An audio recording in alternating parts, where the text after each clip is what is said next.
Саламатсыңарбы балдар? Бүгүн кыргыз тили сабагы 2-чейрек 5-тема. Сабактын темасы Кыргызстан биздин мекенибиз. Сабактын максаты окуучулар мекендин ыйыктыгы жөнүндө түшүнүккө ээ болушат, мекенге болгон аяр мамилени үйрөнүшөт, мекенди даңазалаган тесттер менен таанышышат. Анда эмесе балдар мени кунт коюп угуп турабыз. Кыргыз эли тээ кылымдарды кайраткан уюткулуу улуу журт. Чокусу асман тиреген, кең байлыкка толгон, ала тоосу бейиштин төрүндөй болгон кооз табияты менен сыймыктана алат. Жеринин көркүнө көрк кошкон Ысык көл, Соң көл, Чатыр көл жана башка майда көлдөрү жүздөп саналат. Бир даанышмандан кайсыл адам кайсыл улут мыкты деп сурашыптыр.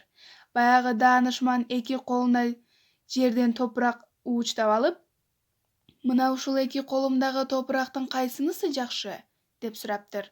Андан соң эки колундагы топуракты бири-бирине кошуп туруп мындай дептир. Эки колумдагы топурактын бири-биринен айырмасы жок болгон сыяктуу эле баардык калк улут бири-бирин ынак бурадарлар. 5 миллион калкы бар Кыргызстанда бүгүнкү күндө 80ден ашуун улут мекендеп жатышат. Алар өз тилин, салтын, тутунган динин сактап келишет. Бул да болсо кыргыз улутунун айкөлдүгү дептир. Кыргызстан жалпыбыздын мекенибиз аттуу ураанды дайыма жадыбызда сактайлы. Ата салттын, улуттун менталитетин унутпайлы, балдар. Анда төмөндөгү залкар ойлорго көңүл буралы.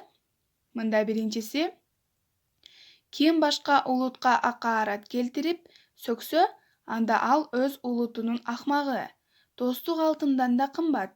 Башкаларга жарыгын чачкан, алар дагы сага жарыгын чачат. Достуктун баш аты ишеним, достуктун жолу улуу. Кыргыз бабам, казак канатташым, тажик тагдырлашым, өзбек өз элим. Бул элдин сөзү. Үйгө тапшырмалар. Биринчиси Кыргыз эли айко эл деген темада дил баян жазгыла. Экинчиси залкар ойлорду окуп, ар бирин талдаганга аракет жасайбыз.